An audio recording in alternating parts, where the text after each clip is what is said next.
L'élément fondamental pour concrétiser le potentiel lucratif dans un projet de production de poulet de chair réside dans la mise en place des infrastructures adaptées et modernes en combinant l'innovation technologique avec une conception minutieuse.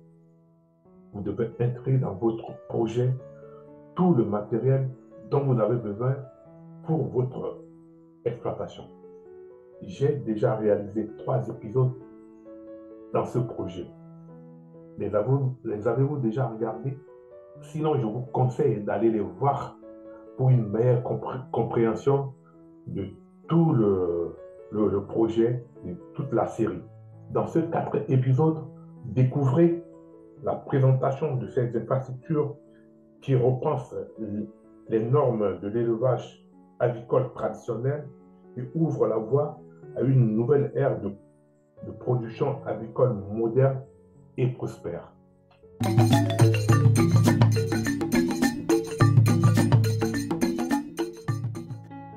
Bonjour et bienvenue. Si vous découvrez la chaîne, permettez-moi de me présenter très brièvement. Je m'appelle Finua Lalingbi, je suis fonctionnaire de finances en France. Je suis consultant indépendant en marché public et en gestion d'élevage de poulets de chair. J'accompagne les artisans, les TPE, les PME de la diaspora et de l'Afrique à gagner des marchés et à mieux gérer leur élevage de poulets de chair. Il est hors de question de laisser les multinationales étrangères se partager quasiment la totalité des marchés en Afrique au détriment de nos entreprises nationales. Je suis convaincu que c'est sur ces 2 piliers que la communauté noire doit s'appuyer pour réussir et permettre à l'Afrique de s'industrialiser et d'atteindre l'autosuffisance alimentaire. Alors, vous voulez soutenir le patriotisme économique comme moi? Je vous invite donc à vous abonner à la chaîne, d'activer la cloche de notification pour ne rien manquer de tous les vidéos, des conseils et des astuces que je donne régulièrement.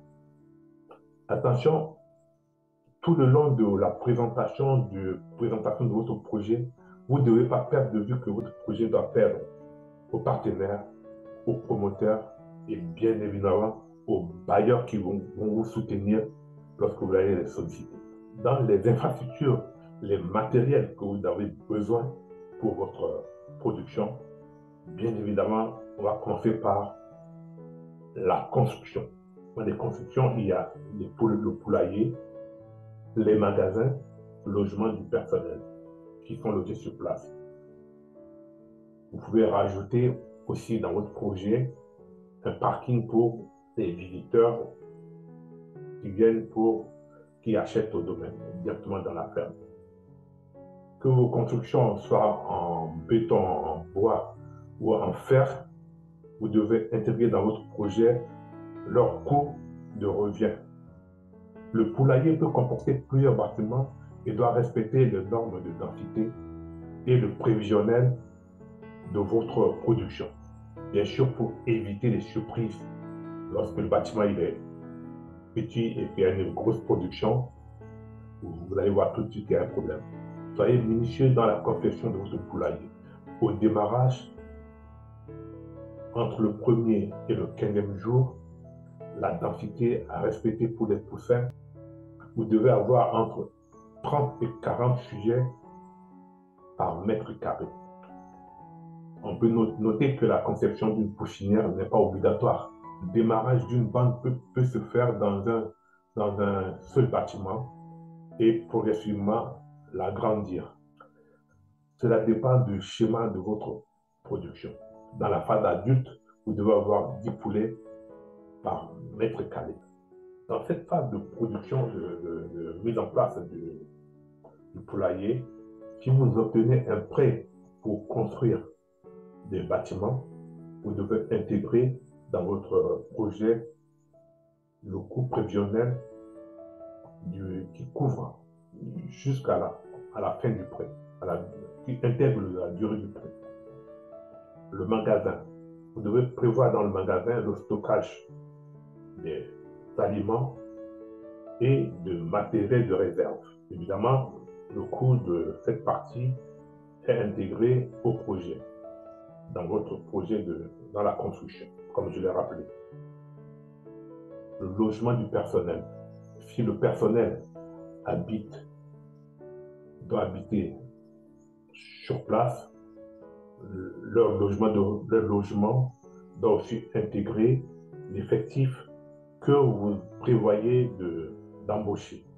C'est-à-dire que si vous avez 2 ou 3 bâtiments, il faut environ 3 à 4 employés pour chaque bâtiment, en fonction de votre prévision, bien sûr. Je donne ça à titre indicatif. Après la construction, ce sont le matériel d'exploitation. Ce matériel qui est lié à tout votre processus de production. De joindre à votre projet un tableau détaillé du matériel destiné à votre exploitation et indiquer leur coût également.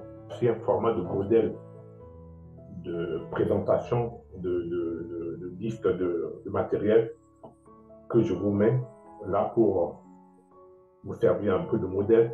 Vous le trouverez, le format un peu partout pour cette présentation. Ce tableau doit indiquer, bien sûr, la nature du matériel, le rôle de ce matériel et les normes. On prend le cas, par exemple, des litières qui peuvent être en copeaux de bois, en coque d'arachide ou en paille de riz. Leur rôle, l'indiqué sur le tableau, c'est une isolation thermique, accumulation de chaleur. La norme retenue est généralement de 4 kg de litière par mètre carré. Si vous entrez dans ce tableau des machines, vous devez indiquer, vous devez préciser l'énergie utilisée et le rendement. Voici une présentation de tableau de matériel pour votre élevage et avec les éléments que je viens de vous préciser. Bien sûr, j'ai mis les matériels de base. Vous pouvez rajouter d'autres matériels que vous souhaitez les intégrer, mettre dans votre projet. Je parle du matériel lié au processus de production. Après, le construction, le matériel d'exploitation, il vous faut du matériel de transport. C'est du matériel destiné à l'approvisionnement de votre ferme et à l'évacuation des produits. On peut noter, il y a des vélos, vous pouvez mettre des vélos, des véhicules, des charrettes, des pirogues, etc. Vous pouvez aussi présenter ces matériels-là sous forme de tableau, puisque nous verrons plus tard que ce matériel, il y a une durée de vie, il y a des amortissements pour savoir combien de temps je pourrais les amortir, quand est-ce que je pourrais les renouveler. Donc, les présenter aussi dans les tableaux et avec les coûts, bien évidemment. Ensuite, il y a ce que moi j'appelle les autres matériels. Il s'agit de matériel de nettoyage et d'entretien. En liste exhaustive, on peut avoir des brouettes, des râteaux, des fourches, des bottes, des bassines, des pulvérisateurs pour désinfecter votre poulailler, le matériel de contention de volailles, etc. Vous devez aussi dresser une liste en quantité et en prix prévisionnel pour le suivi. Alors, lorsque vous avez fini de présenter le contenu de votre construction, des matériels d'exploitation, des autres matériels, il est important pour votre partenaire, votre promoteur, votre bailleur de lui mettre enfin la liste détaillée de votre matériel, de vos investissements que vous prévoyez pour votre ferme. Sur le tableau que je vous ai présenté précédemment, vous pouvez rajouter après une colonne de coûts. Ça veut dire que vous avez le matériel, le rôle, les normes et les prix prévisionnels. Avoir un projet de 10 000, 20 000, 30 sujets, 50 000 sujets. Vous pouvez avoir 3, 4 bâtiments. Il est important de suivre tout ce parcours, de dresser effectivement la liste de vos investissements, de matériel que vous avez besoin, de tout le matériel dont vous avez besoin. Posez-moi vos questions dans la description concernant chaque type d'investissement que vous voulez. Et je vous répondrai sans difficulté dès que possible. À la fin de la série, je mettrai un dossier avec tous les épisodes pour vous permettre d'avoir un dossier. Lorsque vous allez vous lancer, vous avez un schéma, vous avez un plan pour pouvoir aller solliciter, présenter votre partenaire, présenter à votre bailleur, présenter à une banque pour pouvoir convaincre. Ne gardez pas la vidéo uniquement pour vous partager autour de vous, à vos amis, aux autres éleveurs, entrepreneurs, pour les aider aussi à comprendre comment il faut mettre en place un projet de production d'élevage de poulet de chair rentable. Si vous n'êtes pas encore abonné à la chaîne, abonnez-vous maintenant, c'est pas trop tard. Et ça ne vous coûte rien, c'est complètement gratuit. Activez sur la cloche de notification pour être averti automatiquement dès les diffusions des dernières vidéos pour pouvoir profiter des conseils et astuces que je donne régulièrement sur les marchés publics et sur la gestion de l'élevage de poulet de chair. À très bientôt. Prenez toujours soin de vous.